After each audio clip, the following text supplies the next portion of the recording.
Praise the Lord. प्रभु यीशु मसीह के मधुर और मीठे नाम से आज की संध्या में आप सभी का स्वागत करती हूँ। I welcome you all in the precious name of our Lord and saviour Jesus Christ. And ये समय होगा कि इससे पहले कि हम परमेश्वर के वचन में जाएं, परमेश्वर के वचनों में से सुने, ये समय होगा कि कुछ बातों को मैं आपके साथ शेयर करना चाहूँगी। मैं आपको एनकरेज करना चाहती हूँ आज की संध्या कि परमेश्वर आपसे प्रेम करता है और वो आपकी परवाह करता है। फिर चाहे आपको उसकी आवाज़ सुनाई दे या ना दे, वो निरंतर आपसे बातें करता है। तो मैं आपको आज की संध्या एनकरेज करना चाहूँगी कि आप डरें ना, घबराएं ना, और हमेशा इस बात को स्मरण रखें कि Jesus loves you all, God loves you. My dear friends, प्रिय अजीज़ों, मेरे प्रिय भाई और बहनों, मेरे प्रिय माताओं, मेरे प्रिय पिताजी, मेरे प्रिय दोस्तों, मैं आप सबको एनकरेज करना चाहती हूँ कि परमेश्वर, आप डरे ना, घबराएं ना। फिर चाहे आप कैसी भी परिस्थितियों का सामना क्यों ना कर रहे हो, आप हियाव बांधे दृढ़ हो जाए, क्योंकि परमेश्वर आपसे प्रेम करता है। वो आपके हाथ को निरंतर थामे रहता है, वो आपको कभी नहीं छोड़ता है। तो आज की संध्या बातों को मैं आपके साथ शेयर कर रही थी कि परमेश्वर आपसे प्रेम करता है, और क्योंकि परमेश्वर आपसे प्रेम करता है इसलिए आपको भी सबसे प्रेम करना है, सबसे अपने प्रेम को जाहिर करना है। तो आज की संध्या मैं भाई आशीष का धन्यवाद करना चाहूँगी, प्रेयर ग्रुप टीम जीसस का। उन्होंने मुझे अपने पेज पर इनवाइट किया और ये मौका दिया कि मैं उनके पेज के थ्रू परमेश्वर के वचन को बांट सकूं। भाई आशीष कुमार, जो कि प्रेयर ग्रुप टीम जीसस के एडमिन हैं, उन्होंने इस मिनिस्ट्री को 2014 में शुरू किया। He is serving the Lord since 2014 through prayer group team Jesus. उन्होंने इस पेज को भी स्टार्ट किया है एक महीने पहले, और वो निरंतर इसके लिए प्रार्थना कर रहे हैं, और वो उनका मोटिव यही है कि वो इसके थ्रू परमेश्वर के वचन को फैलाए, सुसमाचार को फैलाए, क्योंकि प्रभु यीशु मसीह ने कहा कि जाओ और जाकर सारे जगत को मेरे चेले बनाओ, उन्हें सुसमाचार सुनाओ। और वही उसी मकसद के साथ भाई आशीष कुमार, उन्होंने इस मिनिस्ट्री को स्टार्ट किया व्हाट्सएप ग्रुप के थ्रू, और अब उन्होंने फेसबुक प्लेटफॉर्म पे भी अपनी इस मिनिस्ट्री को स्टार्ट किया है। एक महीने पहले इस पेज की शुरुआत हुई है।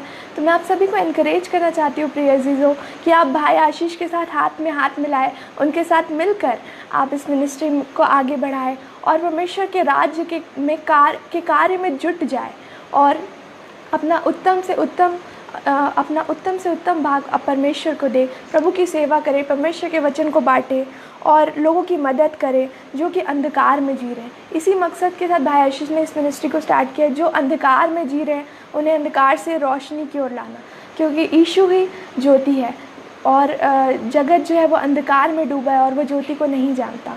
तो इसलिए हमें आवश्यकता है कि हम परमेश्वर के वचन को लोगों से बांटें। और भाई आशीष को मैं एनकरेज करना चाहूँगी कि जो आपने ये कार्य शुरू किया है, ये निश्चित परमेश्वर की ओर से ये आपको कार्य मिला है, ये बुलाहट आपको मिली है और ये परमेश्वर की ओर से है। I want to encourage you dear brother, keep up the good work you are doing and you will be rewarded by almighty God.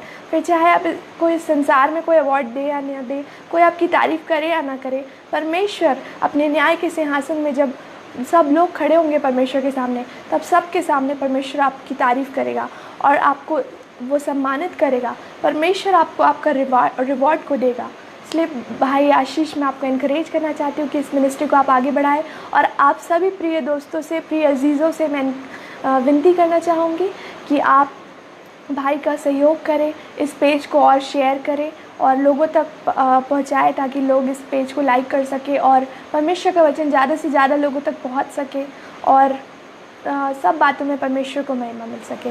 भाई आशीष का एक बार फिर से मैं धन्यवाद करना चाहूँगी, जो कि प्रेयर ग्रुप टीम जीसस के पेज एडमिन है, जिन्होंने इस मिनिस्ट्री को फाउंड किया है, ब्रदर आशीष कुमार, जो कि अम्बाला हरियाणा से है। और I want to thank you dear brother for inviting me, thank you so much. So प्रिय अजीज़ों, ये समय होगा कि हम परमेश्वर के वचन में जाएंगे, बिना समय को व्यर्थ गंवाएं हम परमेश्वर के वचन में जाएंगे। और आज की संध्या जो बात मैं आपके साथ शेयर करना चाहती हूँ वो यह है कि preparing for the last great outpouring. ऐसे समय के लिए अपने आप को तैयार करना, उस समय के लिए जब एक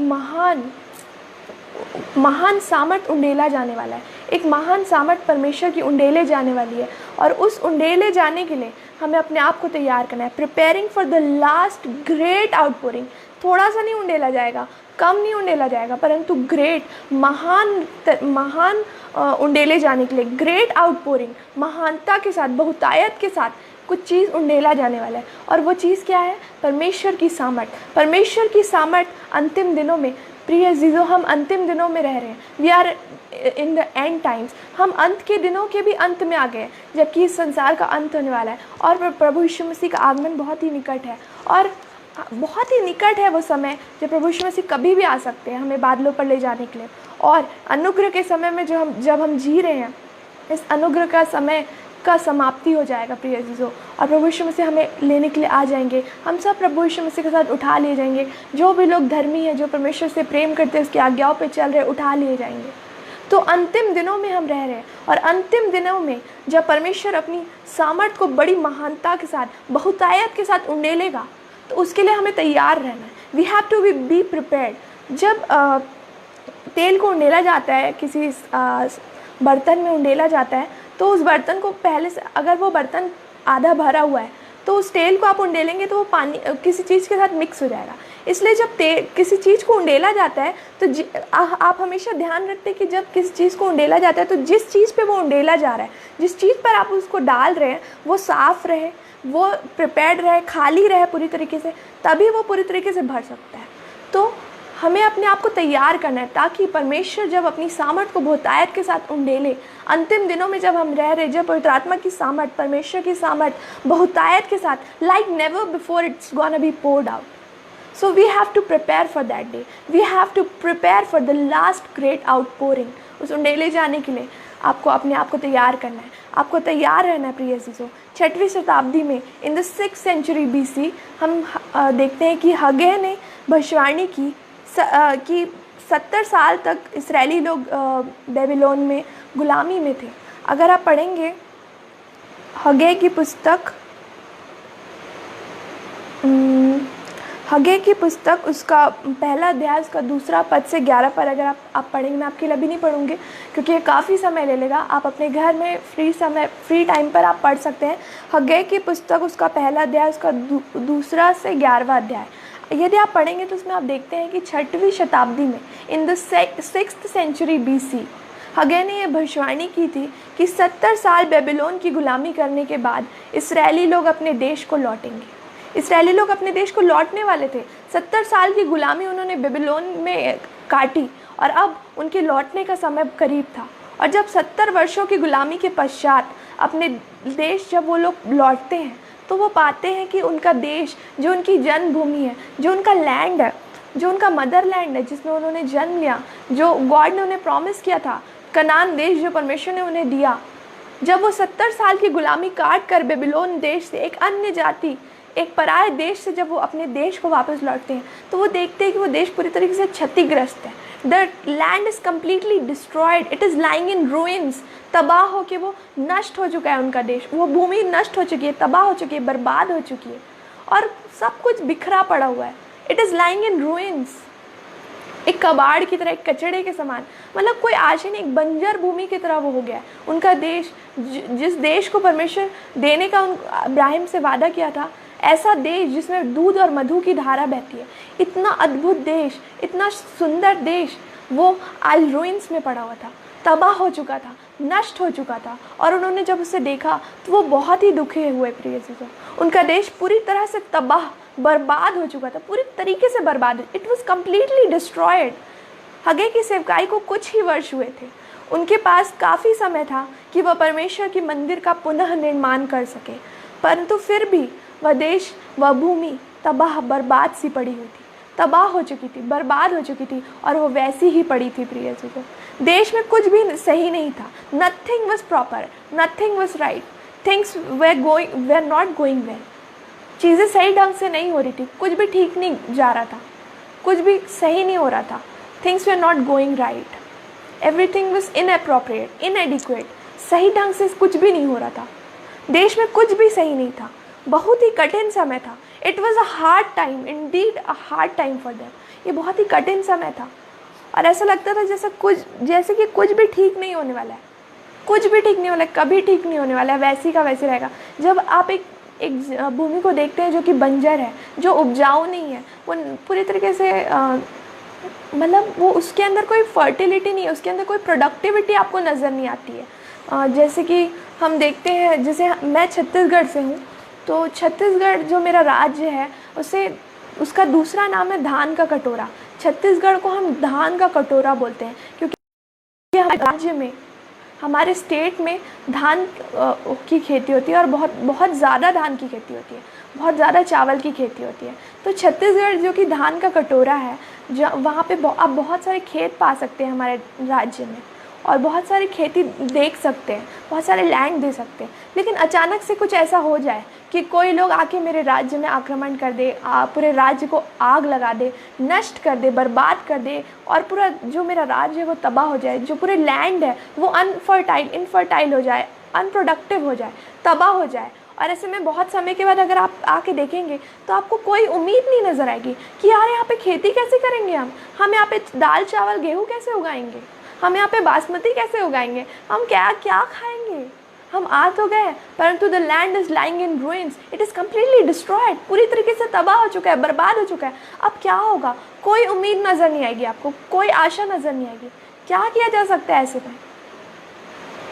और ऐसे समय में जब वो वापस लौटते हैं तो वो चाहते तो फिर से पुनः निर्माण कर सकते थे, वो अपनी आशा को थाम सकते थे, क्योंकि प्रभु परमेश्वर हमारी आशा है। अगर वो उन्हें बंधुआई से 70 साल के बाद लेकर आया था तो वो ये सामर्थ्य रखता है परमेश्वर कि उस बर्बाद, उस तबाह भूमि को वो फिर से निर्माण कर सकता था। उस परमेश्वर सामर्थ्य है और वो बिखरी हुई, टूटी हुई चीज़ों को, तबाह चीज़ों को पुनः निर्माण करने की, पुनः स्थापित करने की सामर्थ्य रखता है प्रिय से।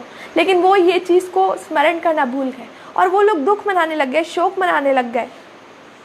ऐसा लगता था जैसे मानो अब कुछ भी नहीं हो सकता है, कुछ काम नहीं कर रहा है, नथिंग इज़ वर्किंग। ऐसा लगता था उन्हें कि अब कुछ काम नहीं कर रहा है। और ऐसी परिस्थिति में हगे एक भविष्यवक्ताई दर्शन एक बोझ के साथ आगे आता है। He steps forward. Haggai steps forward with a prophetical vision, with a prophetical word. एक भविष्यवाणी के वचन को लेकर वो आगे आता है ताकि वो परमेश्वर की ओर से लोगों से बातें करे। My dear friends, prophet is the mouthpiece of God. भविष्यवक्ता जो है परमेश्वर का माउथपीस है, परमेश्वर का मुंह है। वो परमेश्वर की आवाज़ को लोगों तक पहुंचाना, परमेश्वर जो कह रहा है उसे लोगों को बताना, यह है भविष्यवक्ता, यह है भविष्यवक्ता का कार्य। और हग्गाई ने इस जिम्मेदारी को लिया। he took the initiative to bring the word of God to his people. लोगों तक परमेश्वर के संदेश को, परमेश्वर की बातों को लोगों तक वो लेकर आए, उन्हें समझा सके कि उन्होंने क्या गलती की है।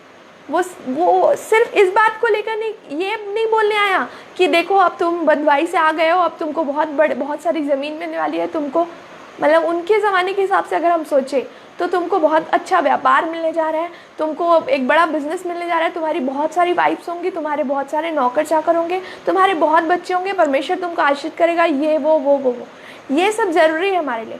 लेकिन हग्गाई ने उनसे परमेश्वर की बातों को उन तक पहुंचाया। और क्या बातों को बचाया? उनकी गलती को उसने उन्हें एहसास दिलाया कि वो गलती कर रहे हैं, वो उम्मीद हार रहे हैं, और ये उनकी सबसे बड़ी गलती थी। उन्हें उम्मीद नहीं हारना था। और हग्गाई ने इसी बात को, परमेश्वर की इसी बात को उन तक पहुंचाया। परमेश्वर की बात को फिर चाहे सामने वाले को अच्छा लगे या ना लगे, उन तक पहुंचाना, यह है भविष्यवक्ताई सेवकाई, यह है भविष्यवक्ता का कार्य, यह है भविष्यवक्ताई दर्शन, यह है एक भविष्यवक्ता का सच्चा कार्य। यही है एक सच्चा भविष्यवक्ता जो परमेश्वर के वचन को, परमेश्वर की बातों को डायरेक्ट लोगों तक पहुंचाता है। और यही हग्गाई ने किया। उसने उन्हें समझाया, उन इस्राएलियों को समझाया जो बंधुआई से लौटकर दुख मना रहे थे, शोक मना रहे थे कि अब क्या होगा, हम कहाँ जाएंगे, क्या करेंगे। उसने उन्हें समझाया कि तुम गलती कर रहे हो, यू आर डूइंग रॉन्ग। उनकी गलती का उसने उन्हें एहसास दिलाया और उन्हें परमेश्वर के भवन, परमेश्वर के मंदिर का पुनः निर्माण करने के लिए उन्हें तैयार किया और कहा कि तुम तैयार हो जाओ, क्योंकि ये पुनः निर्माण का समय है, पुनः स्थापना का समय है। उन्हें तैयार किया। किसने उन्हें तैयार किया? एक भविष्यवक्ता ने, हग्गाई भविष्यवक्ता ने उन्हें तैयार किया। ऐसे समय में जब सब कोई निराश थे, हताश थे, उम्मीद हार रहे थे, ऐसे समय में एक भविष्यवक्ता खड़ा हुआ और उसने परमेश्वर की बात को उन तक पहुंचाया और उन्हें तैयार किया परमेश्वर के कार्य के लिए, परमेश्वर की इच्छा के अनुसार चलने के लिए। और परमेश्वर की इच्छा क्या थी? पुनः स्थापना, पुनः निर्माण। वो चाहता था कि फिर से मंदिर का निर्माण हो, फिर से वो लोग आगे बढ़े, उम्मीद ना हारे और परमेश्वर पर भरोसा करें। और हगे ने जब परमेश्वर की बात को उन तक पहुंचाया तो वो लोग निश्चित हुए और उनको थोड़ी सी उम्मीद जागी उनके मन में। तो देखिए प्रिय अजीज़ों, भविष्यवक्ता का कार्य है परमेश्वर की बातों को लोगों तक पहुंचाना और लोगों को एनकरेज करना, तैयार करना लोगों को, to prepare the way for the Lord. Yuhanna बपतिस्मा दाता के बारे में भविष्यवाणी हुई थी कि जंगल में से एक आवाज़ आती है, परमेश्वर के लिए मार्ग तैयार करो। जो यूहन्ना भविष्यवक्ता था, यूहन्ना बपतिस्मा दाता था, वो प्रभु यीशु मसीहा के लिए मार्ग तैयार करने के लिए आया था। तो भविष्यवक्ता का कार्य क्या है? परमेश्वर के लिए मार्ग तैयार करना, एक ऐसा मार्ग तैयार करना जिसमें आसानी से परमेश्वर का कार्य हो सके, परमेश्वर के कार्य के लिए मार्ग तैयार करना, लोगों को एनकरेज करना। जब लोग निराश है, हताश है, परेशान है, आप एक तरीके से अगर आप सोचेंगे तो आप बोलेंगे कि ये क्या भविष्यवक्ता लोग बोलते रहते हैं, कार मिलेगा, गाड़ी मिलेगा, मोटर मिलेगा, और क्या बोलते रहते हैं कि तुमको मिरेकल मनी मिलने वाला है। कई बार लोग भविष्यवक्ताओं को क्रिटिसाइज़ करते हैं। मैं पूरी तरीके से इस बात को सपोर्ट भी नहीं करती कि मैं ये नहीं कह रही कि पूरे टाइम आप बस लोगों को बस यही बोलते रहो कि तुमको पैसा मिलेगा, तुमको गाड़ी मिलेगा, घर मिलेगा, तुमको मिरेकल मनी मिलेगा, तुम्हारा आशीष मिलेगा। ठीक है, ये सब बातें इंपॉर्टेंट है, लेकिन इससे भी बढ़कर यह है कि परमेश्वर की एग्जैक्ट इच्छा क्या है उनके जीवन में, परमेश्वर का जो अल्टीमेट प्लान है वो क्या है, उसके लिए आपको मार्ग तैयार करना है, लोगों को एनकरेज भी करना है। ये इम्पॉर्टेंट है कि आप लोगों को एनकरेज करें, क्योंकि प्रिय अजीज़ों, हम नहीं जानते कि कौन व्यक्ति किस मुसीबत में से होकर गुजर रहा है, उसके जीवन में क्या बीत रहा है, लेकिन परमेश्वर की सामर्थ के द्वारा एक भविष्यवक्ता उस व्यक्ति की आत्मा में देख सकता है अपनी आत्मिक आंखों से कि वो व्यक्ति किस चीज़ से जूझ रहा है, किस समस्या से जूझ रहा है। परमेश्वर ने भविष्यवक्ताओं को ऐसी आंखें दी है। जब आप यशायाह नबी की पुस्तक पढ़ेंगे तो यशायाह नबी बेबीलोन के विरुद्ध भविष्यवाणी करता है, मिस्र के विरुद्ध भविष्यवाणी करता है। और वो उस भविष्यवाणी की पुस्तक को जब मैं पढ़ रही, यशायाह नबी की पुस्तक को जब मैं पढ़ रही थी, तो इस प्रकार से वो भविष्यवाणी करता है कि जो तुम्हारे दर्शी है उनके सर को परमेश्वर ढक देगा और तुम्हारे भविष्यवक्ताओं की आंखों को बंद कर देगा, ताकि वो तुम्हें दर्शन ना बता सके, तुम्हें भविष्यवाणी ना दे सके। तो ये एक दंड स्वरूप वो बातें भविष्यवाणी कर रहा था। तो इस चीज़ को मैंने समझा कि जो दर्शी है, the seers of God and the prophets, जो भविष्यवक्ता है, भविष्यवक्ता अपनी आत्मिक आंखों से देखते हैं, सिर्फ इन शारीरिक आंखों से नहीं, परंतु अपनी आत्मा की आंखों से देखते हैं। और जो दर्शी होते हैं वो अपने वो दर्शन को देखते हैं जो परमेश्वर उन्हें सर के थ्रू देता है, जो उनके माइंड में परसीव होता है, और वो डायरेक्ट डिलीवर करते हैं। तो प्रिय अजीज़ों, भविष्यवक्ता का कार्य यही है कि परमेश्वर की बातों को डायरेक्ट लोगों तक पहुंचाना, परमेश्वर की इच्छा, परमेश्वर की योजना लोगों को बताना और परमेश्वर के लिए मार्ग को तैयार करना, ताकि परमेश्वर का कार्य हो सके। तो ये है भविष्यवक्ता का कार्य। और एक और इम्पॉर्टेंट बात, लोगों को एनकरेज करना। हम अक्सर इस चीज़ को क्रिटिसाइज़ करते हैं, डिस्पाइज करते हैं कि क्या ये प्रॉफिट लोग बस ब्लेसिंग्स की बात करते हैं, वो जजमेंट की बात नहीं करते। लेकिन भविष्यवक्ता का एक इम्पॉर्टेंट काम है लोगों को एनकरेज करना। यहाँ हम देख सकते हैं हगे की पुस्तक पहला अध्याय उसका 1 से 12 पद तक कि लोग हताश हो चुके थे, निराश हो चुके थे कि हम बेबीलोन से 70 साल की गुलामी काट कर आए हैं और देख रहे हैं यहाँ पे कि हमारा लैंड रूइंस में पड़ा है। अवर land is lying in ruins. हमारा जो देश है, हमारा जो भूमि है, वो नष्ट हो चुकी है, तबाह हो चुकी है। अब कुछ उम्मीद नज़र नहीं आ रही उनको। ऐसे समय में जब पूरा देश हताश था, निराश था, हगे भविष्यवक्ता खड़ा हुआ और उन्हें उसने एनकरेज किया, उन्हें उसने परमेश्वर की बातों को पहुँचाया। He became the mouthpiece of God. और लोग जो है फिर से मोटिवेटेड हुए और वो लोग एनकरेज हुए और परमेश्वर के कार्य में जुट गए।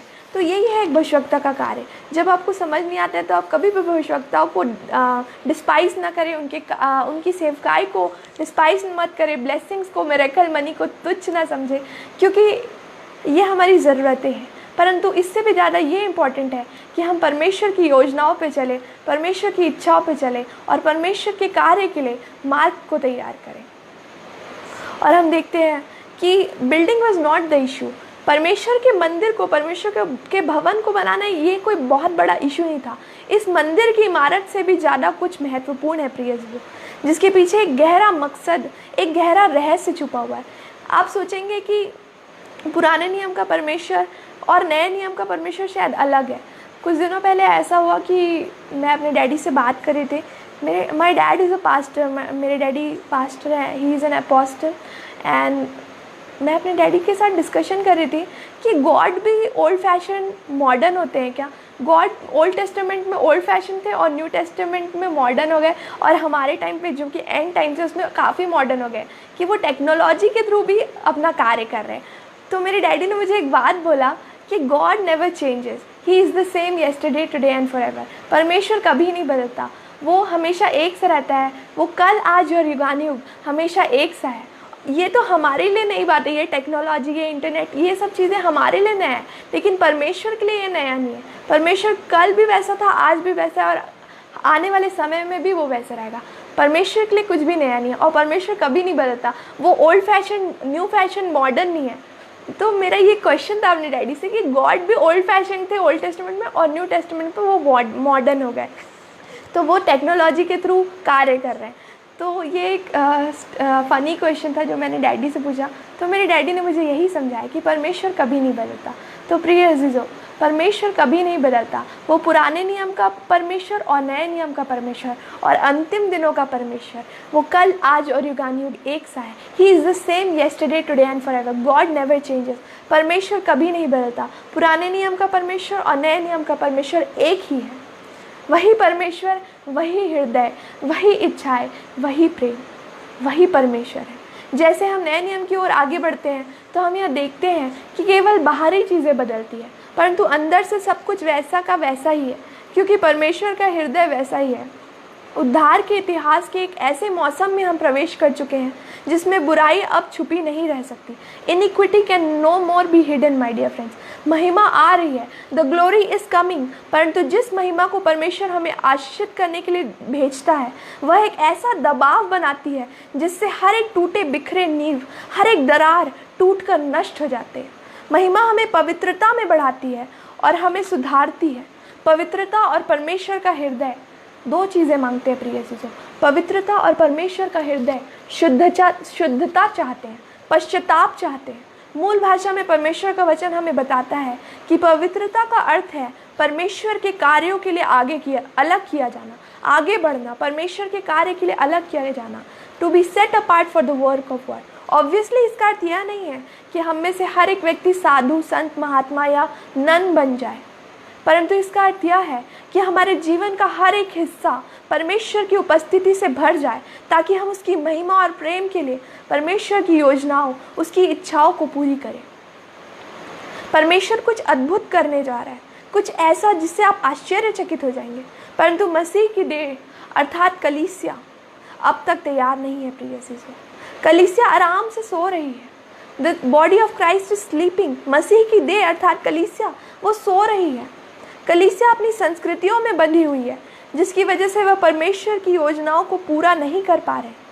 अक्सर हम अपने ध्यान को परमेश्वर की महिमा पर लगाते हैं, पर उसके क्रूस की ओर ध्यान देना भूल जाते हैं। प्रिय दोस्तों, we fail to focus on the cross of God, on the cross of Jesus. हम क्रूस की ओर ध्यान देना भूल जाते हैं, जिसका अर्थ है खुद के लिए मरना और उसके लिए जीना, to die for self and to live for Christ. Paulus ने कहा, मेरे लिए जीना मसीह और मर जाना लाभ है। खुद के लिए मर जाना। मैं आपको आत्महत्या नहीं करने के लिए नहीं बोल रही हूँ, मैं आपको ये नहीं बोल रही हूँ कि आप पूरे टाइम उपवास रखिए, बिल्कुल एकदम कोई जंगल पहाड़ में सन्यासी बन जाए। देखिए, मेरा नाम अभिषिका जोगी है। जोगी का मतलब है सन्यासी, साधु, संत, महात्मा। तो मैं इस बात को नहीं जानती, बट हो सकता है कि पास्ट में जो मेरे पुरखा हैं, ग्रेट 4 मेरे 4 फादर्स, हो सकता है कि वो साधु रहेंगे, इसलिए शायद हमारा सरनेम जोगी है। तो जोगी आपको नहीं बनना है, आपको जंगल में नहीं जाना है और हिमालय में नहीं जाना है, पर्वत में नहीं जाना है कि नहीं मैं अपने लिए नहीं जीऊँगा, मैं परमेश्वर के लिए जीऊँगा। आपको संन्यास योग करने नहीं बैठ जाना है, एकदम नहीं। क्रूस की ओर ध्यान लगाने का मतलब है अपने लिए मरना और उसके लिए जीना। आपकी लाइफ का फर्स्ट प्रायोरिटी परमेश्वर होना चाहिए, परमेश्वर का कार्य होना चाहिए, बाकी चीज़ें बाद में। Seek ye first the kingdom of God and all these things should be added unto you. सबसे पहले परमेश्वर के धर्म और उसकी राज की खोज करना। हम ये भूल जाते हैं कि हमें क्रूस की ओर ध्यान देना है, जिसका अर्थ है खुद के लिए मरना और उसके लिए जीना, स्वयं के लिए मर जाना। To live for Christ, to live for God. उस लहू को जो शुद्ध करता है, उस पुनरुत्थान को जो जीवन देता है, हम भूल जाते हैं। हम ध्यान नहीं देते। हम पवित्र आत्मा परमेश्वर के स्पर्श को अनुभव करना चाहते हैं, परंतु अपने शरीर को मारने में असमर्थ हैं। हम हार जाते हैं। We have failed to die for ourself. परमेश्वर हमारे करीब रहना चाहता है प्रिय अजीजों, वह हमारे साथ संगति करना चाहता है, परंतु परमेश्वर इस बात से दुखी है कि उसने हमें अपने स्वरूप में बनाया तो है, परंतु पाप की वजह से हम परमेश्वर से दूर हो चुके हैं। परमेश्वर ने हमें इसलिए सृजा है ताकि वो हमारे साथ संगति कर सके, वो हमारे करीब रह सके, वो हमारे करीब आना चाहता है। बट आज परमेश्वर दुखी है क्योंकि पाप की वजह से हम परमेश्वर से दूर हो चुके हैं। हाँ, क्योंकि सब ने पाप किया और सब परमेश्वर की महिमा से रहित है। परमेश्वर इस बात से दुखी है कि उसने हमें अपने स्वरूप में बनाया है, परंतु पाप की वजह से, अपवित्रता की वजह से हम परमेश्वर से दूर हो गए हैं प्रिय जी। क्योंकि परमेश्वर हमारे करीब रहना चाहता था, इसलिए यीशु मसीह ने क्रूस पर अपने आप को बलिदान किया, अपने आप को क्रूसीफाई किया क्रूस पर, ताकि हम शुद्ध हो सके और प्रभु यीशु मसीह की धार्मिकता को ओढ़कर हम पिता परमेश्वर की महिमा में सर्वदा के लिए, हमेशा हमेशा के लिए प्रवेश कर सके। प्रभु यीशु मसीह की धार्मिकता को ओढ़कर हम परमेश्वर की महिमा में हमेशा हमेशा के लिए वास कर सके। यदि आप पढ़ेंगे प्रिय अजीजों, गलातियों की पत्री उसका 2 अध्याय उसका 20वां पद मैं आपके लिए पढ़ूंगी। गलातियों की पत्री उसका 2 अध्याय उसका 20वां पद, गैलेशियंस चैप्टर 2 वर्स 20। मैं मसीह के साथ क्रूस पर चढ़ाया गया हूँ और अब मैं जीवित ना रहा, पर मसीह मुझ में जीवित है, और मैं शरीर में अब जो जीवित हूँ तो केवल उस विश्वास से जीवित हूँ जो परमेश्वर के पुत्र पर है, जिसने मुझसे प्रेम किया और मेरे लिए अपने आप को दे दिया। यूहन्ना रचित सुसमाचार उसका 14 अध्याय उसका 6वां पद इस प्रकार से कहता है प्रिय अजीजों कि यीशु ने उससे कहा, मार्ग, सत्य और जीवन मैं ही हूँ, बिना मेरे द्वारा कोई पिता के पास नहीं पहुँच सकता। हम सब ने पाप किया, हम सब ने अपना अपना मार्ग चुना और हम सब परमेश्वर की महिमा से रहित हो गए। इसीलिए परमेश्वर ने, प्रभु यीशु मसीह ने अपने आप को क्रूस पर बलिदान किया ताकि उसके द्वारा हमारे जो पाप है वो धुल सके, हम शुद्ध हो सके और उसकी धार्मिकता को ओढ़कर हम परमेश्वर की महिमा में हमेशा हमेशा के लिए प्रवेश कर सके।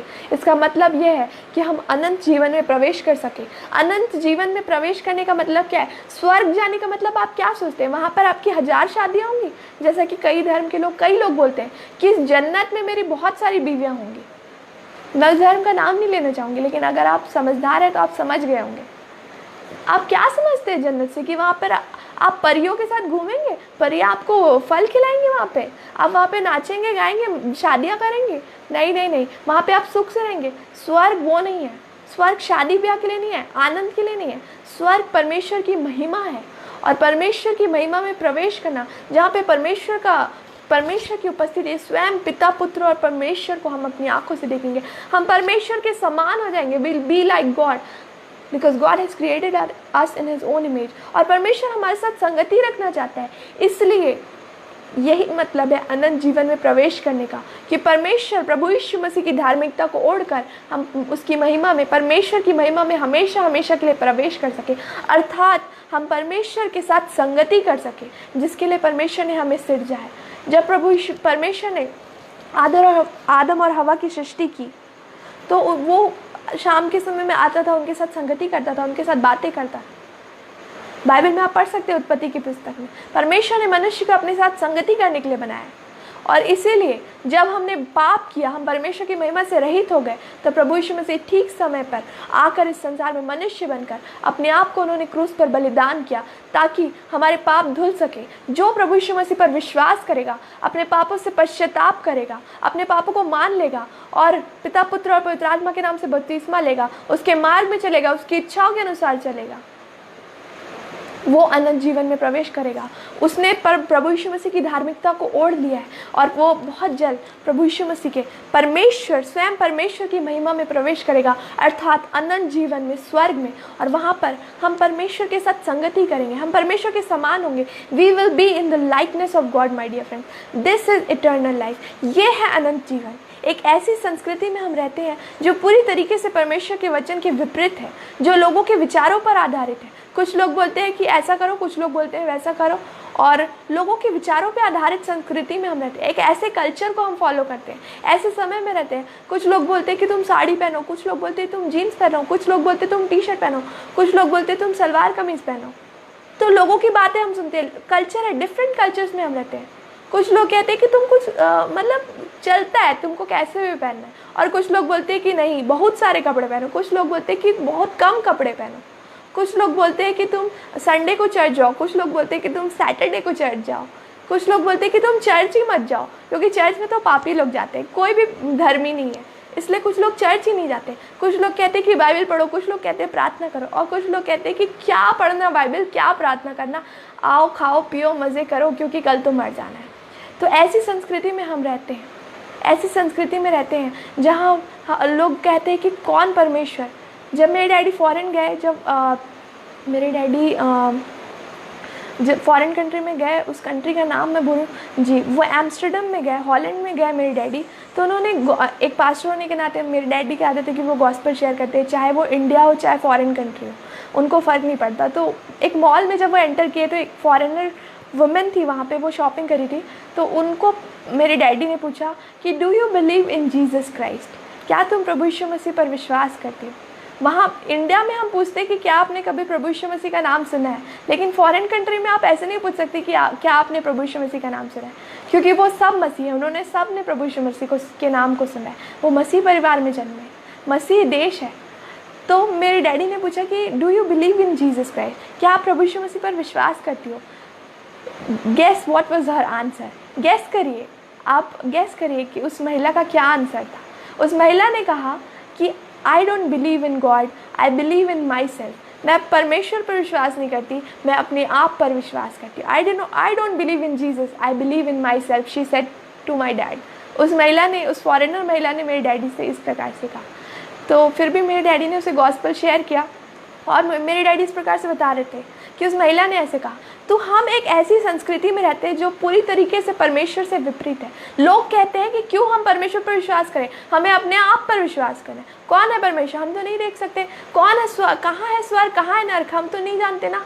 क्या पता हम मरने के बाद जाएंगे कि नहीं, क्या पता ये एक धोखा है। कितने सारे धर्म हैं, कितनी सारी संस्कृतियाँ हैं, इतने सारे देश हैं, इतनी सारी भाषाएं हैं, इतनी सारी संस्कृतियों के बीच में हम रहते हैं जो कि पूरी तरीके से परमेश्वर के वचन के विपरीत है, जो लोगों के विचारों पर आधारित है। प्रिय जीजो, ऐसे में आप सोचेंगे कि मुझे किस चीज़ के लिए पश्चाताप करना है, किस बात से मन फिराना है मुझे। मैं तो वह विचार नहीं करता, मैं तो नशा नहीं करता, मैं तो चोरी नहीं करता, मैं तो झूठ नहीं बोलता, मैं तो दूसरों के साथ अच्छा व्यवहार करता हूँ, तो अब क्या बच गया। परमेश्वर का वचन संयुक्त रीति से सोचता है। प्रिय जीजो, scripture however thinks in a corporate terms, संयुक्त रीति से सोचता है परमेश्वर का वचन। God's people as a collective unit, परमेश्वर का वचन अपने लोगों को एक कलेक्टिव यूनिट की तरह संयुक्त रूप से देखता है। बिब्लिकली हम एक सत्ता के समान है, like an entity, we are like an entity my dear friends. हम एक दूसरे से अलंघनीय तौर से जुड़े हुए हैं, एक दूसरे से, इस संसार से, हर एक व्यक्ति से जो इस संसार में से हम अलंघनीय तौर से जुड़े हुए हैं। हम अपनी पुरानी पीढ़ी जो जा चुकी है उनके उद्देश्यों की समानता के आधार पर एकजुट है। जो पुरानी पीढ़ी है, जो हमारे पूर्वज है, जो हमारे दादा दादी नाना नानी है, हमसे पहले जो पीढ़ी थी, उनकी जो विचारधारा है उसकी वजह से हम लोगों से एकजुट है, हम अपने परिवार से एकजुट है। परंतु प्रभु के लोग जो परमेश्वर के नाम से बुलाए जाते हैं, यदि वह अपने आप को नम्र करे, प्रार्थना करे और अपने बुरे कार्यों से मुड़ जाए, मन फिरा ले, तो परमेश्वर उन्हें माफ़ करेगा और उनकी टूटी हुई बिखरी हुई भूमि को पुनः स्थापित करेगा। जिस प्रकार से हगै ने भविष्यवाणी किया कि पुनः स्थापित करना चाहता है परमेश्वर, इसलिए तुम दृढ़ हो जा, तुम हियाव न खो, तुम्हारे मन कच्चे ना हो। लोग निराशा में आ गए थे, वो चिंतित हो गए थे कि अब क्या होगा, क्योंकि हमारी जो भूमि है पूरी तरीके से तबाह हो चुकी है। Our land is lying in ruins, अब क्या होगा। वो निराशा में आ गए थे, उन्होंने आशा खो दिया था। और ऐसे समय में एक आशा उनके पास आई कि परमेश्वर उनके लैंड को, जहाँ वो उन्हें 70 साल की गुलामी के बाद वापस लौट लेकर आया है, वह उस देश को परमेश्वर पुनः स्थापित करना चाहता था।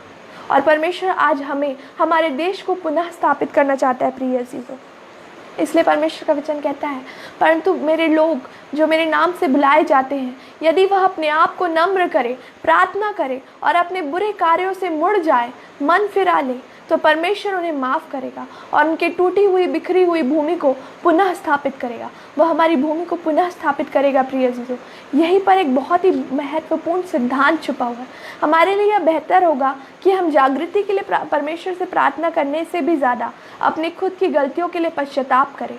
हम लोग जागृति के लिए प्रार्थना करते हैं, लेकिन हमारे लिए ये चाहिए, हमें ये चाहिए कि हम अपने पापों से पश्चाताप करें। हमारे लिए बेहतर होगा कि हम जागृति के लिए परमेश्वर से प्रार्थना करने से भी ज़्यादा, हमें जागृति के लिए प्रार्थना करना है परमेश्वर से, लेकिन इससे भी ज़्यादा ये इम्पॉर्टेंट है कि हम अपने पापों से पश्चाताप करें। व्यक्तिगत रूप से, राष्ट्रीय रूप से, पूरी संस्कृति जिसका हम हिस्सा है और हमारी कलीसिया जो मसीह की देह है, इन सब के लिए हमको पश्चाताप करना है, मन फिराना है, हमें एकजुट होकर यह करना है ताकि परमेश्वर जागृति भेजे। तब ही जागृति आती है। जहाँ पर रिपेंटेंस है वहीं पे रिवाइवल है my dear friend. Where there is repentance, where there is confession, true repentance, there is revival, a sure assurance, there is an assurance of revival. और परमेश्वर का वचन साफ रीति से कहता है कि मैं उनकी भूमि को पुनः स्थापित करूंगा। पुनः स्थापित करने का क्या मतलब है? कैसे पुनः स्थापित होगा? जब जागृति आएगी, लोग अपने पापों से पश्चाताप करेंगे, पुनः स्थापित होगा उनका जीवन। वो फिर से जो परमेश्वर का स्वरूप है उनके जीवन में फिर से रीजनरेट हो जाएगा, फिर से रिफॉर्म हो जाएगा और वो लोग जान पाएंगे कि वो सर्वशक्तिमान परमेश्वर के बच्चे हैं। वो अपने पापों से मन फिराकर परमेश्वर के मार्ग में आएंगे। यह है पुनः स्थापना। और तब जागृति आएगी, तब बेदारी आएगी। जब पश्चाताप होगा तब जागृति आएगी। Where there is repentance there is revival. So instead of praying for revival we should pray a prayer of repentance. जागृति के लिए प्रार्थना करने के बजाय इससे भी ज़्यादा इंपॉर्टेंट है। आपको मैं ये नहीं करी कि आप जागृति बेदारी के लिए प्रार्थना मत करें, बस प्रभु मुझे माफ़ कर दे, प्रभु मुझे माफ़ कर दे, ऐसी प्रार्थना करें। नहीं प्रिय अजीजों, मैं ये कह रही हूँ कि जागृति के लिए भी प्रार्थना करने से ज़्यादा इम्पॉर्टेंट ये है कि एक मन फिराव की प्रार्थना, एक पश्चाताप की प्रार्थना आप करें। और जब आप ऐसी प्रार्थना करते हैं, आप मन फिराते, पश्चाताप करते परमेश्वर से। कैसे प्रार्थना करना है, कैसे पश्चाताप करना है? व्यक्तिगत रूप से, पर्सनली और राष्ट्रीय रूप से पूरे देश के पापों के लिए पश्चाताप करना है, और पूरी संस्कृति, पूरे कल्चर के लिए, पूरे देश के लिए, हमारे देश के लिए और पूरे संसार के लिए, हर एक संस्कृति के लिए, जिस संस्कृति में हम रहते हैं, हमारे आसपास के लोगों के लिए, व्यक्तिगत रूप से, राष्ट्रीय रूप से और संस्कृति और हमारी कलीसिया जो मसीह का देह है उसके लिए भी पश्चाताप करें, मन फिराए। और हमें एकजुट होकर यह कहना है, एकजुट होकर मन फिराना है, सबकी तरफ से एक इंटरसेसरी प्रेयर की तरह हमें करना है, मध्यस्थता की प्रार्थना के रूप में करना है। फिर चाहे आप कोई पाप करें या ना करें, लेकिन आपको स्वयं के पापों के लिए फिर भी माफ़ी मांगनी है और सब लोगों के लिए फिर भी माफ़ी मांगनी है। ये है पश्चाताप। और जब ऐसा पश्चाताप आप करेंगे, ऐसा पश्चाताप जब होगा, तब जागृति आएगी, तब बेदारी आएगी। Because where there is repentance there is revival. Make a note of this thing because this is revelation from God. इसे आप लिख ले, where there is repentance there is revival. Revival तभी आएगा, जागृति तभी आएगी जब लोग पश्चाताप करेंगे, अपने आप को नम्र करेंगे और प्रार्थना करेंगे, अपने बुरे कार्यों से मुड़ जाएंगे और परमेश्वर के पास आएंगे। तब जागृति आएगी और उनका देश, हमारा जीवन पुनः स्थापित हो जाएगा। Our life, our land, our country will be transformed. Do you receive it, my dear friends? I can see prayer group team Jesus. Yes, I received it in Jesus name. प्रिय अजीजों, ये समय है कि समय बहुत तेज़ी से बीत रहा है। मुझे पता ही नहीं चला कि इतना समय बीत गया। मैं तो सोच रही थी कि समय किस प्रकार से कटेगा, और बिकॉज़ यूजुअली ऐसा होता है कि मैं जब लाइव आती हूँ तो मैं वर्शिप भी करती हूँ एंड परमेश्वर के वचन से शेयर भी करती हूँ।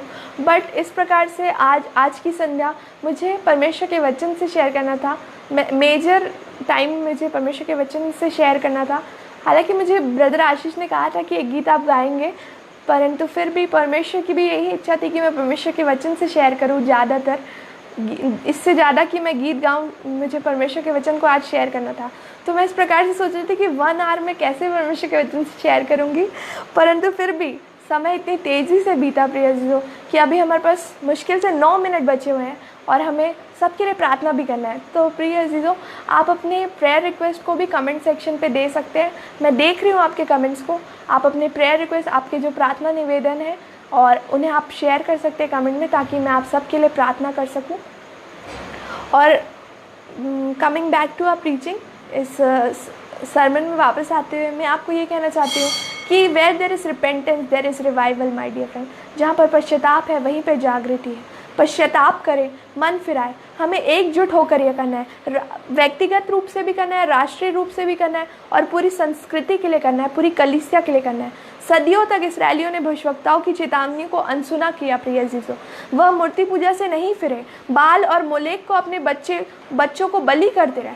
बाल देवता को, मोलेक को उन्होंने अपने बच्चों को बलि किया, उनके आगे उन्होंने अपने बच्चों को बलि किया, उनका आदर किया, सम्मान किया, और जीवित परमेश्वर से फिर गए वो, और निरंतर वो मूर्ति पूजा करते रहे, व्यभिचार करते रहे, अपने पापों में अपना जीवन व्यतीत करते रहे। और एट द एंड 586 BC में, बिफोर क्राइस्ट 586 BC में आखिरकार परमेश्वर ने दंड स्वरूप गॉड ने एक्ट किया। God had to act because where there is injustice God will act. जहाँ पे अन्याय है, पाप है, बुराई है, जहाँ पे इनिक्विटी है, God will act, God will definitely act. और परमेश्वर का न्याय प्रकट हुआ। बेबीलोन की सेना ने यहूदियों को बंदी बना लिया और यरूशलेम को तबाह कर दिया, और इस्राएली लोगों ने 70 वर्ष गुलामी में व्यतीत किए। कहाँ पर? बेबीलोन में। और यह खबर जब नेहम्याह को मिला, कुछ खबरियों ने नेहम्याह तक ये खबर पहुँचाया। कुछ समय के बाद कुछ खबरी आकर यहूदा और यरूशलेम की खबर नेहम्याह को देते हैं, और जब नेहम्याह इस खबर को सुनता है उसका दिल टूट जाता है, उसका हृदय टूट जाता है। इस खबर ने नेहम्याह के हृदय को तोड़ कर रख दिया, उसका हृदय टूट गया, और उसने अपने दिन और रात रोते हुए बिताए। दिन और रात वो रोता रहा, बिलखता रहा उन बातों की वजह से जो उसने सुना था। वो जो खबर, वो खबरी लाकर उसको दिए थे कि उसका देश जो यरूशलेम है, जो यहूदा की जो आज परिस्थिति है, जिस हालात में पड़ा हुआ है यरूशलेम और यहूदा, उसके खबर को सुनकर वो रोता रहा, दिन और रात रोता रहा। उसने दिन और रात रोते हुए बिताया, परंतु उसके बाद उसने प्रार्थना की। उसने शोक मनाया, परंतु उसने प्रार्थना की। जब आप दुखी होते, जब आप शोकित होते, शोक मनाइए, लेकिन प्रार्थना करना ना भूले। प्रिय से डोंट फॉरगेट टू प्रे। उसने दुख मनाया, दिन और रात रोया, लेकिन फिर उसने प्रार्थना की। उसके बाद उसने प्रार्थना की। नेहम्याह यह समझ गया था कि बेबीलोन की बंधुआई में जाने का कारण परमेश्वर से फिर जाना है, परमेश्वर से हट के दूसरे देवताओं के पीछे जाना, व्यभिचार करना, पाप करना। यही था इसका कारण कि वो इसराइली जो है बेबीलोन की बंधुआई में गए थे। Because where there is injustice, where there is iniquity, God will definitely act. And जब परमेश्वर उठेगा आपके विरुद्ध तो आप उससे बर्दाश्त नहीं कर पाएंगे, उसका सामना आप नहीं कर सकते, क्योंकि परमेश्वर ने हमें बनाया, और परमेश्वर के दंड को नहीं सह सकते, आप बर्दाश्त नहीं कर सकते, वो आपके लिए असहनीय। आप इमेजिन भी कर सकते हैं कि 70 ईयर्स, 70 साल तक वो लोग बंधुआई में, एक पराये देश में उन्होंने अपने जीवन को बिताया। 70 वर्ष। एक व्यक्ति जब उन्हें गुलामी में लेके गए होंगे वो लोग बेबीलोन में, तो मैं सोचती हूँ कि एक बच्चा जो 1 साल के जो पैदा हुआ है वो 70 साल जी के शायद मर भी गया होगा, उसके जीवन का अंत भी हो गया होगा 70 साल में। एक बच्चा बूढ़ा होकर मर भी गया होगा। इतने मतलब एक व्यक्ति के जीवन के समान इतना लंबा समय, 70 वर्ष। कितने लोग पैदा होंगे और हुए होंगे और कितने लोग मर गए होंगे। गुलामी में 70 वर्ष उन्होंने अपने जीवन को काटा। क्यों? क्योंकि उन्होंने पाप किया, वो परमेश्वर से फिर गए, अपने अपना मार्ग चुना। नेहम्याह यह समझ गया था कि बेबीलोन की बंधुआई में जाने का कारण परमेश्वर से फिर जाना था। यद्यपि वह एक धर्मी व्यक्ति था, पर फिर भी उसने पापों का अंगीकार किया और पश्चाताप करके मन फिराया। वो एक धर्मी व्यक्ति था, उसमें कोई पाप नहीं था, वो पाप नहीं करता था, वो कोई ऐसा पापी मनुष्य नहीं था, लेकिन फिर भी उसने पापों का अंगीकार किया। He confessed the sins and he repented. उसने पश्चाताप किया अपने लोगों के लिए, उनके पापों के लिए, और उसे जैसे कि उसने पाप किया हो, उसने पश्चाताप किया, पापों को माना, उसने अंगीकार किया और पश्चाताप किया। जैसे कि उसने गलती की, अपने लोगों की तरफ से उसने माफ़ी मांगी, पश्चाताप किया। दूसरा इतिहास की पुस्तक उसका 7वां अध्याय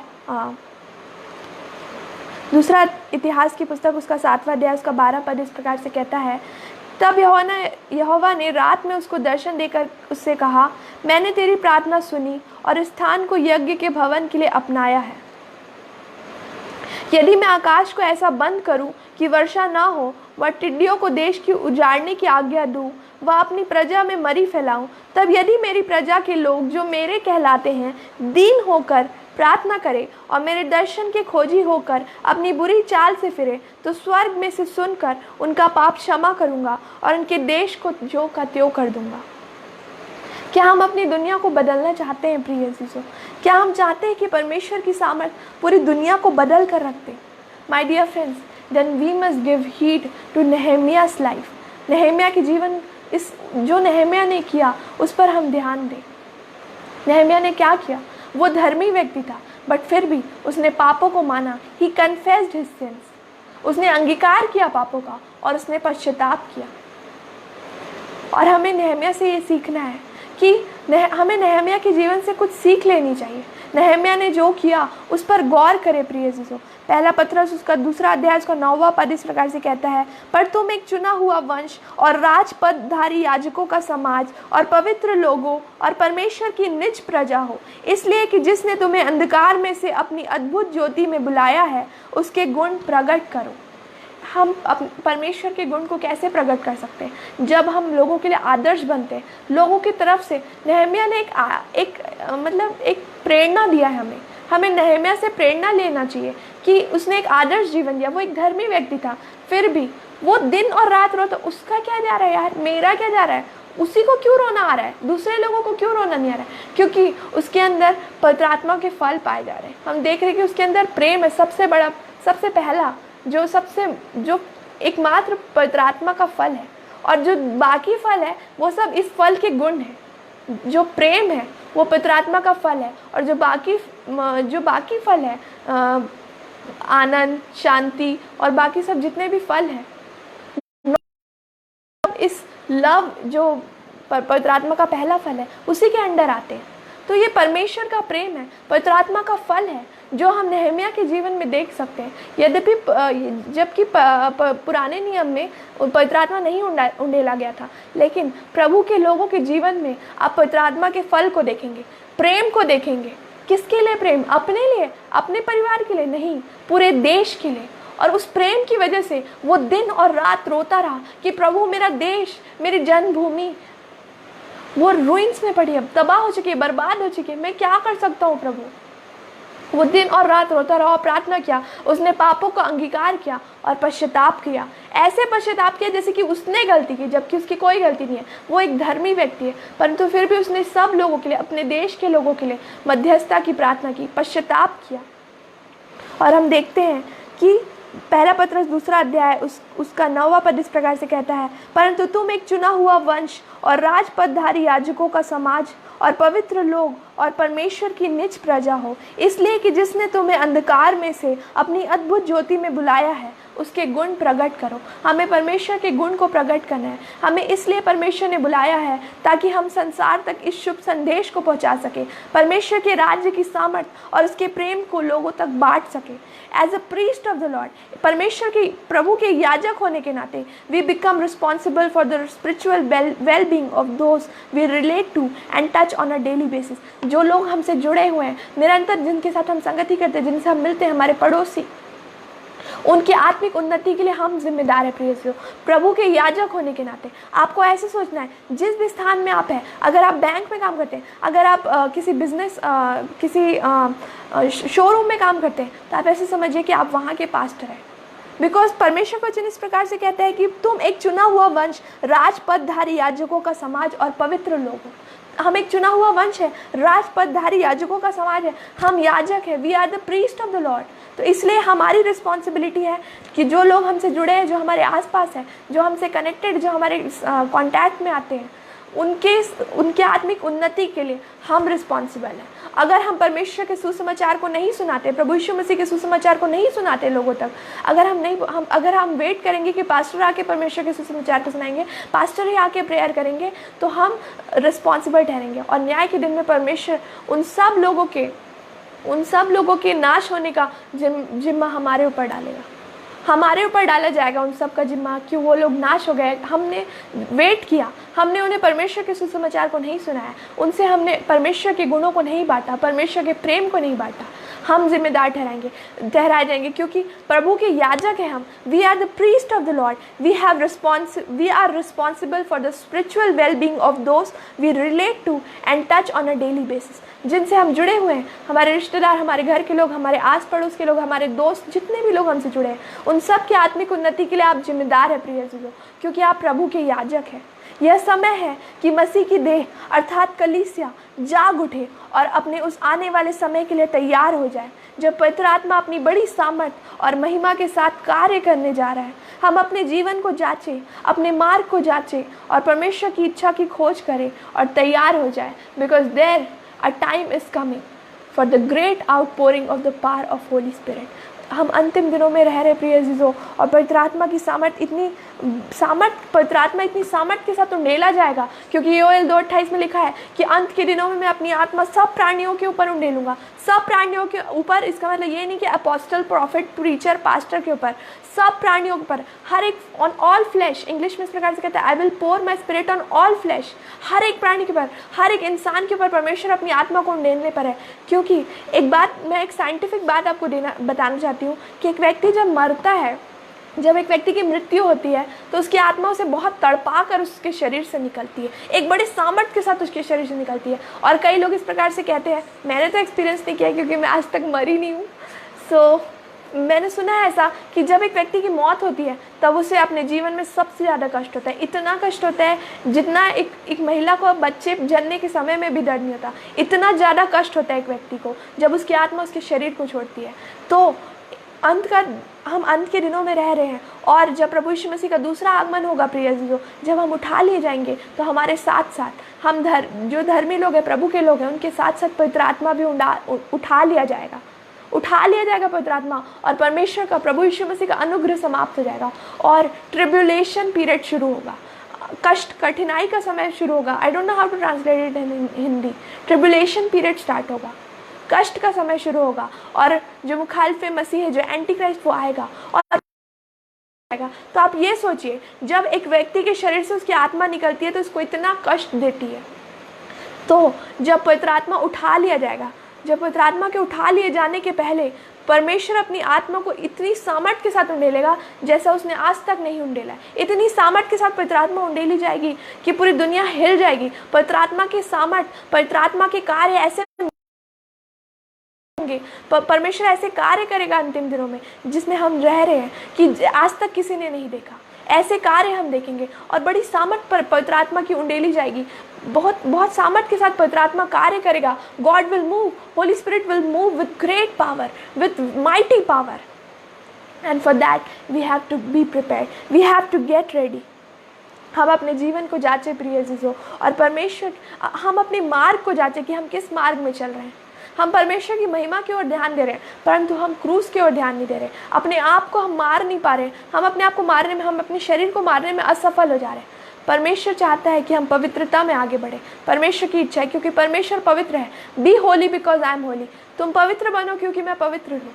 और आप पवित्रता के द्वारा परमेश्वर को प्रसन्न करते हैं। जब आप पवित्र होंगे तो पवित्र आत्मा आपके ऊपर उंडेला जाएगा। परमेश्वर अपनी आत्मा को आपके ऊपर उंडेलेगा और परमेश्वर के सामर्थ्य के काम होंगे, आपके जीवन से मैनिफेस्ट होंगे और लोग परमेश्वर के पास आएंगे। इसलिए we have to prepare ourselves for the last great outpouring of the Holy Spirit, for the manifestation of the mighty power of Holy Spirit. My dear friends, prepare your hearts for the great outpouring of our Holy Spirit, our Lord Jesus Christ, who is going to pour His Holy Spirit mightily, heavily, in a great manner. And lastly, आखिरकार, इससे पहले कि वो आए, वो अपनी आत्मा को उंडेलेगा और उसके सामर्थ्य के काम हम देख सकेंगे। इसलिए हमें अपने आप को तैयार करना है, अपनी आत्मा को तैयार करना है, आत्मा प्राण शरीर को तैयार करना है, उसके पवित्रता में आगे बढ़े। अपने शरीर के लिए नहीं, परंतु परमेश्वर के लिए जिए, अब आत्मा के अनुसार चले और परमेश्वर आपको आशीर्वाद करे। प्रिय अजीजों, ये समय होगा कि हम प्रार्थना में आगे बढ़े। यदि आपके कोई प्रार्थना निवेदन है तो आप मुझे बता सकते हैं, कमेंट्स के थ्रू बता सकते हैं, तो मैं आपके लिए प्रेयर करूँगी। ये समय होगा कि आप अपने प्रेयर रिक्वेस्ट कमेंट सेक्शन पे टाइप करें और मुझसे शेयर करें, ताकि मैं आपके लिए आपके नाम लेकर प्रार्थना कर सकूं। अभी तक मुझे एक भी प्रेयर रिक्वेस्ट नहीं मिले हैं, तो आपको मैं समय देना चाहूँगी कि आप अपने प्रेयर रिक्वेस्ट कमेंट सेक्शन पे लिखें ताकि मैं आपके लिए प्रेयर कर सकूं।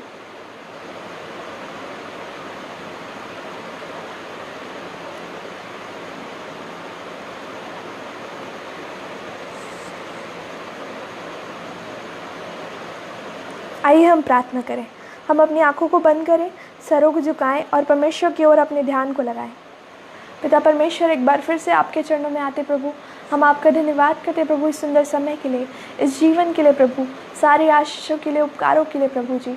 और प्रभु आपने आज हमें सिखाया प्रभु कि अंत के दिनों में आप अपनी आत्मा को उंडेलने जा रहे प्रभु, माइटिली हेविली आप उंडेलने जा रहे हैं अपनी आत्मा को प्रभु। और आपके आश्चर्य कर्म, ऐसे अद्भुत अद्भुत आश्चर्य कर्म आप करने जा रहे हैं प्रभु, हम देखकर आश्चर्यचकित हो जाएंगे प्रभु जी। तो प्रभु आज आपने हमें ये सिखाया प्रभु, क्या आज हमें अपने आप को तैयार करना है प्रभु, ताकि जब आप अपनी आत्मा को उंडेलें तो प्रभु जी हम तैयार रहें प्रभु जी, उस बर्तन की तरह, उस पात्र की तरह जिसे साफ़ किया जाता है ताकि तेल उस पर उंडेला जाए। उसी तरीके से प्रभु आप हमें शुद्ध करिए प्रभु, ताकि प्रभु आपकी धार्मिकता को ओढ़कर अनंत जीवन में आपकी महिमा में हम प्रवेश कर सके प्रभु। आप हमें तैयार करें प्रभु। हम अपने दम पर ये नहीं कर सकते प्रभु, क्योंकि आपका वचन कहता है ना तो बल से ना तो शक्ति से, पर मेरे आत्मा के द्वारा होगा। हे पवित्र आत्मा, हम आपसे विनती करते हैं प्रभु कि आप हमें से हर एक को तैयार करें प्रभु, ताकि प्रभु जब आपकी सामर्थ उंडेली, आप बड़ी सामर्थ के साथ उंडेले जाए प्रभु पवित्र आत्मा, तब प्रभु हम आपको ग्रहण कर सके प्रभु जी। आपकी महिमा से हम वंचित ना रह जाए प्रभु जी, परंतु प्रभु आपकी सामर्थ हमारे जीवन के द्वारा लोगों को दिखने पाए परमेश्वर पिता, और लोगों का जीवन बदलने पाए प्रभु जी। प्रभु आप हमारे लैंड को हील करिए प्रभु। हमें एकजुट होकर प्रभु प्रार्थना करते प्रभु, जो कोरोना महामारी हमारे देश में फैली है प्रभु जी, वो यीशु के नाम से जाती रहे प्रभु। यीशु के नाम से हर एक कोरोना संक्रमण जाता रहे, हर एक कोरोना पैंडेमिक यीशु के नाम से नष्ट होने पाए प्रभु। और प्रभु आपकी सर्व सिद्ध इच्छा पूरी हो प्रभु। प्रभु आप दया करिए प्रभु, आपके अनुग्रह के लिए हम आपका धन्यवाद करते प्रभु, और आपकी दया को हम मांगते हैं परमेश्वर पिता। मैं प्रार्थना करती प्रभु आप दया करिए प्रभु, हमारे देश के पर दया करिए प्रभु, हमारी संस्कृति को आप, हमारी संस्कृति के लिए आप हमें माफ़ करें प्रभु जी, और हमारे लोगों को आप माफ़ करें प्रभु, आप हमें क्षमा करें प्रभु। हम अपने हर एक पापों अपराधों को मानते हैं प्रभु, पश्चाताप करते अपनी हर एक गलतियों के लिए प्रभु, आपसे माफ़ी मांगते हैं प्रभु। हम आपसे वादा करते हैं प्रभु कि हम आपके मार्ग में चलेंगे प्रभु जी। प्रभु आप अपनी महिमा को प्रकट करें प्रभु जी, अपनी धार्मिकता को आप हमें उड़ाए प्रभु, ताकि हम आपकी महिमा में सर्वदा के लिए प्रवेश कर सके प्रभु। प्रभु आप दया करिए प्रभु जी, दया करिए प्रभु। मैं प्रार्थना करती प्रभु जी विशेष करके हर उस भाई बहन के लिए प्रभु जो इस लाइव स्ट्रीम को देख रहे हैं प्रभु जी, जिनकी जो भी विनती निवेदन है प्रभु जी, जो भी प्रेयर रिक्वेस्ट है प्रभु जी, जो भी विनती को लेकर वो आपके पास आए प्रभु जी, उनकी प्रार्थनाओं का आप उत्तर दीजिए प्रभु। यीशु के नाम से पवित्र आत्मा की सामर्थ उनके जीवन में अभी उतरने पाए इसी वक्त प्रभु। यीशु के नाम से पवित्र आत्मा की सामर्थ उनके जीवन में कार्य करने पाए प्रभु। जिस प्रकार से आपने कहा प्रभु योएल 2:28 में कि अंत के दिनों में मैं अपनी आत्मा सब प्राणियों के ऊपर उंडेलूंगा, उसी रीति से प्रभु जी हर एक के ऊपर पवित्र आत्मा की सामर्थ उतरने पाए यीशु के नाम से।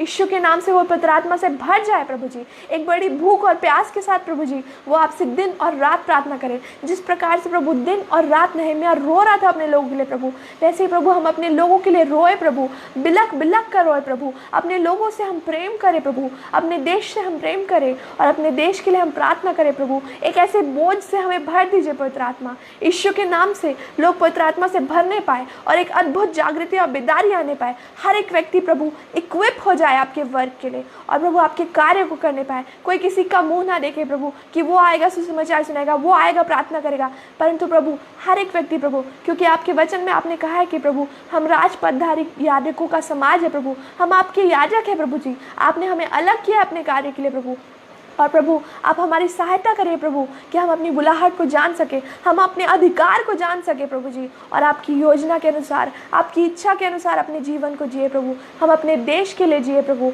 और अब हम अपने देश के उद्धार का कारण बने प्रभु जी। हम अपने देश के लिए आशीष का कारण बने प्रभु जी।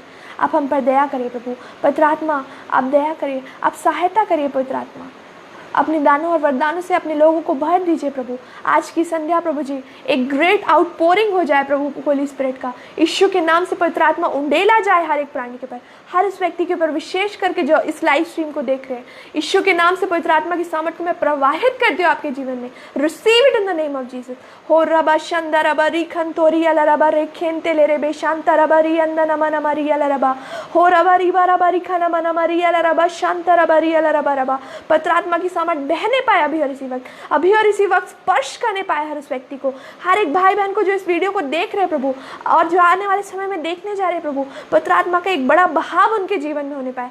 हर एक टूटा और कटीला जो हिस्सा है उनके जीवन का वो हट जाए यीशु के नाम से। पवित्र आत्मा की महिमा, परमेश्वर आपकी महिमा उन्हें प्रकट होए, वो आपको देख सके प्रभु। हर एक की आत्मिक आंखें यीशु के नाम से खुल जाए प्रभु जी। और प्रभु वो आपकी इच्छा को जान सके, आपकी योजनाओं को समझ सके प्रभु, अपनी बुलाहट को जान सके और इसके अनुसार चल सके। पवित्र आत्मा से भर जाए हर एक भाई बहन और प्रभु आपकी जागृति और बेदारी आने पाए। यीशु के नाम से हर एक भाई बहन आपके कार्य में इक्विप हो जाए प्रभु और आपकी इच्छा के अनुसार चले, आपकी योजना के अनुसार चले। प्रभु मैं आपका धन्यवाद करती प्रभु, आपने मेरी प्रार्थना को सुना प्रभु। मैं विशेष करके प्रार्थना करती प्रभु हर उस भाई बहन के लिए प्रभु जो रोगों से ग्रसित है प्रभु, बीमारियों से ग्रसित है प्रभु, जो कष्टों में जूझ रहे प्रभु। हर एक दर्द, हर एक कमर का दर्द, मैं देख सकती हूँ कि एक भाई है जो कमर के दर्द से जूझ रहे हैं, उन्हें बहुत ज़्यादा कमर में दर्द हो रहा है और मैं इस चीज़ को महसूस कर सकती हूँ। भाई मैं नहीं जानती आपका नाम क्या है, परंतु इस लाइव स्ट्रीम में आप जुड़े हुए हैं। प्रिय भाई मैं आपसे कहना चाहती हूँ कि पवित्र आत्मा ने जब इस बात को प्रकट किया है तो वो आपको आज़ाद करना चाहते हैं। Because God reveals to redeem my dear brother. I want to tell you, I want to encourage you that God is healing you right now. पवित्र आत्मा की सामर्थ आपको स्पर्श करे अभी इसी वक्त। कुछ तो आपके जीवन में हो रहा है प्रिय भाई और वो दर्द आपके शरीर से जा रहा है अभी और इसी वक्त। पवित्र आत्मा की सामर्थ उस भाई को स्पर्श करने पाए प्रभु। यीशु के नाम से उस भाई का दर्द जाता रहा यीशु के नाम से। प्रभु मैं नहीं जानती वो भाई कौन है, कहाँ पे रहते हैं प्रभु, बट प्रभु आपने इस बात को प्रकट किया प्रभु कि एक भाई है जिसके कमर में बहुत ज़्यादा दर्द है प्रभु जी। यीशु के नाम से हर एक दर्द जाता रहे प्रभु। यीशु के नाम से हर एक अनुवांशिक श्राप टूटने पाए प्रभु। हर एक प्राण बंधन यीशु के नाम से टूटने पाए। हर एक सोल टाई टूटने पाए प्रभु। हर एक शैतान दुष्ट की ताकत जो रात को आकर आपको सताती है, जो रात को आपके साथ गलत काम करती है, आके यीशु के नाम से नष्ट करती मैं आज और इसी वक्त। पवित्र आत्मा की सामर्थ आपके जीवन में उतर रही है, आपके शरीर में उतर रही है और आज से आपका जीवन बदल रहा है। अपनी चंगाई को, अपने छुटकारे को यीशु के नाम से ग्रहण करें। Receive it in the name of Jesus. Receive your healing in the name of Jesus. I declare and decree healing over all of you those who are watching. Receive your healing right now. Receive the blessings in the name of Jesus. हर एक श्राप टूटने पाए, हर एक प्रार्थनाओं का उत्तर हर एक भाई बहन को मिलने पाए प्रभु जी।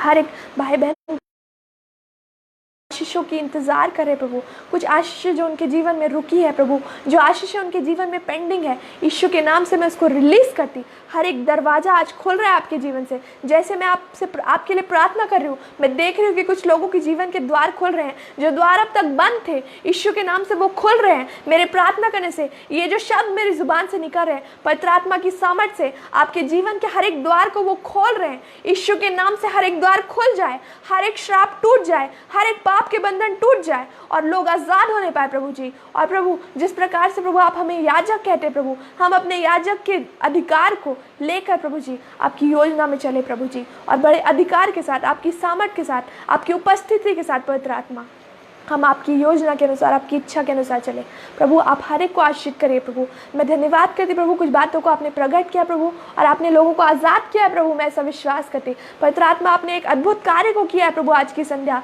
मैं ऐसा विश्वास करती हर एक को प्रभु नाम बनाम बड़ी बरकत और आशीष दे। सबके संग और साथ रहे प्रभु। हर एक की प्रार्थनाओं का उत्तर दीजिए प्रभु।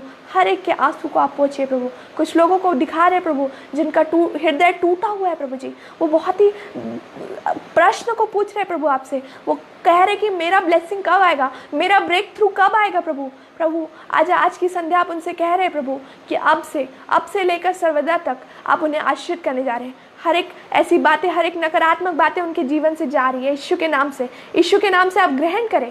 Receive it in the name of Jesus. हर एक नकारात्मक बातें आपके जीवन से जा रहे हैं, आपकी परिस्थितियां बदल रही है, आपके हालात बदल रहे हैं, यीशु के नाम से उसे आप ग्रहण करें। Receive it in the name of Jesus और निरंतर आप उसे अंगीकार करें, परमेश्वर का धन्यवाद करें और उसके आशीषों को, Psalms 91 को अपने जीवन में क्लेम क्लेम करें, सारी आशीषों को, परमेश्वर के सारे वादों को आप अपने जीवन में क्लेम करें, हर एक भविष्यवाणी को आप अपने जीवन में क्लेम करें और प्रभु का धन्यवाद दें। तब वो भविष्यवाणी आपके जीवन में पूरी होगी। प्रिय भाई, प्रिय बहन, वो भविष्यवाणी आपके जीवन में पूरी होगी। ये ब्लेसिंग्स आपके जीवन में आपको दिखेंगे, जो मैं अपनी आत्मिक आंखों से आपके जीवन में देख सकती हूँ, वो आप अपने शारीरिक आंखों से देख पाएंगे। ग्रहण करें उसे यीशु के नाम से, यीशु के नाम से ग्रहण करें। Receive it in the name of Jesus, receive your breakthrough in the name of Jesus, receive your blessings in the name of Jesus. Thank you holy spirit. पवित्र आत्मा, मैं आपका धन्यवाद करती हूँ इन बातों को प्रकट करने के लिए। अपने बच्चों को आपने आज आज़ाद किया है प्रभु जी, उन्हें आपने आज आश्रित किया है प्रभु, हर एक की प्रार्थना को उत्तर आपने दे दिया है प्रभु। मैं ऐसा विश्वास करती, आपने अपने बच्चों को हील किया है प्रभु। मैं आपका धन्यवाद करती प्रभु जी। हर एक बांझपन यीशु के नाम से जाता रहे, हर एक कैंसर की समस्या यीशु के नाम से जाती रहे, हर एक लंग इन्फेक्शन, हर एक थ्रोट इन्फेक्शन, हर एक कोरोना वायरस का आक्रमण यीशु के नाम से नष्ट होने पाए भी इसी वक्त। हर एक श्राप और बीमारी, हर एक रोग यीशु के नाम से जाते रहे, हर एक बंधन टूटने पाए यीशु के नाम से। शैतान दुष्ट की ताकतें आपके जीवन से जाती रहे अभी और इसी वक्त। हर एक स्ट्रॉन्ग होल्ड ब्रेक हो यीशु के नाम से। I break every stronghold over your life, over your family. हर एक जो आपके कुल देवी कुल देवताओं का प्रभाव आपके जीवन में है, जो आपके परिवार में है, आपके कुल देवी देवताओं का, जिन्हें आपके पुरखा पूजा करते थे, जिन्हें आपके परिवार वाले पूजा करते थे, उनका प्रभाव आज भी आपके जीवन में है, वो यीशु के नाम से टूट रहा है। मैं देख रही हूँ कि हर एक कुल देवी देवताओं का प्रभाव, हर एक शैतान दुष्ट की ताकतों का प्रभाव, हर एक डिमोनिक पावर आपके लाइफ से ब्रेक हो रही है अभी और इसी वक्त, कट ऑफ हो रही है। और पवित्र आत्मा की सामर्थ आपके जीवन में आ रही है, एक बड़े प्रभाव के साथ, एक बड़े सामर्थ के साथ पवित्र आत्मा आपके जीवन में उतर रहा है। आपका जीवन बदल रहा है, आशीषों से आप भर रहे हैं और आप आने वाले समय में बहुत ही रोशनी में चलने वाले हैं। अब तक आप अंधकार में चल रहे थे, एक रोशनी को मैं देख रही हूँ, मैं एक अद्भुत रोशनी को देख सकती हूँ अपनी आत्मिक आंखों से। मेरी आंखें बंद है परंतु मेरी आत्मा की आंखें खुली है प्रिय, और परमेश्वर रोशनी को दिखा रहा है और परमेश्वर अब आपके जीवन में रोशनी को ला रहा है। अंधकार का समय आपके जीवन से बीत चुका है और ये समय रोशनी का समय है। अपनी रोशनी को ग्रहण करें यीशु के नाम से। हर एक पापों से आप पश्चाताप करें, because where there is repentance my dear friends there is revival. जहाँ पर पश्चाताप है वहाँ पर जागृति आती है, क्योंकि आपको पश्चाताप करने की ज़रूरत है। जागृति से भी ज़्यादा आप पश्चाताप करें, अपने पापों से पश्चाताप करें। कहे प्रभु मैं अपने जीवन को पूरी तरीके से, मैं अपने जीवन के हर एक हिस्से को आपको देता हूँ प्रभु, मैं अपने जीवन के हर एक भाग को आपको सौंपती हूँ प्रभु। मैं पूरी रीति से 100% आपको अपने आप को सरेंडर करता हूँ, समर्पित करता हूँ प्रभु, समर्पित करती हूँ प्रभु पूरी रीति से। प्रभु आप नियंत्रण लीजिए मेरे ऊपर प्रभु, मेरे ऊपर कंट्रोल लीजिए होली स्पिरिट। इस प्रकार से आप प्रार्थना करें प्रिय अजीजों, अपने जीवन को पूरी तरीके से समर्पित करें और प्रभु आपको आशीष करेगा। प्रभु आपका धन्यवाद करते प्रभु, आपने मेरी प्रार्थना को सुना, इन बातों को प्रकट किया, अपने लोगों को आपने रिडीम किया है, आज़ाद किया पवित्र आत्मा। मैं आपका धन्यवाद करती, हर एक बात को आपके हाथ में सौंपती, हर एक भाई बहन को आपके हाथ में सौंपती। इन्हें नाम बनाम बड़ी बरकत और आशीष दे प्रभु, इनके जीवन में ब्रेक थ्रू आने पाए और प्रभु ये आश्रित होने पाए, हर एक की प्रार्थनाओं का उत्तर उन्हें मिलने पाए प्रभु, और प्रभु वो आशीषित होने पाए। आपका धन्यवाद करती प्रभु, आपने मेरी प्रार्थना को सुना। यीशु के नाम से इस प्रार्थना को मांगती हूँ, आमीन आमीन। Praise the Lord, hallelujah, thank you Jesus. प्रभु मैं आपका धन्यवाद करना चाहूँगी भाई आशीष, ब्रदर आशीष, मैं आपका धन्यवाद करना चाहूँगी कि आपने मुझे इनवाइट किया अपने पेज पर, प्रेयर ग्रुप टीम जीसस का। और मैं आप सभी भाई बहनों को एनकरेज करना चाहती हूँ कि प्रेयर ग्रुप टीम जीसस को, आपके पेज को आप शेयर करें, लोगों को इनवाइट करें ताकि वो भी इस पेज को लाइक कर सके, और इन वीडियोज़ को आप शेयर करें ताकि परमेश्वर का कार्य आगे बढ़े और परमेश्वर का कार्य, परमेश्वर का राज जो है वो बढ़े और लोग परमेश्वर के वचनों को सुन सके।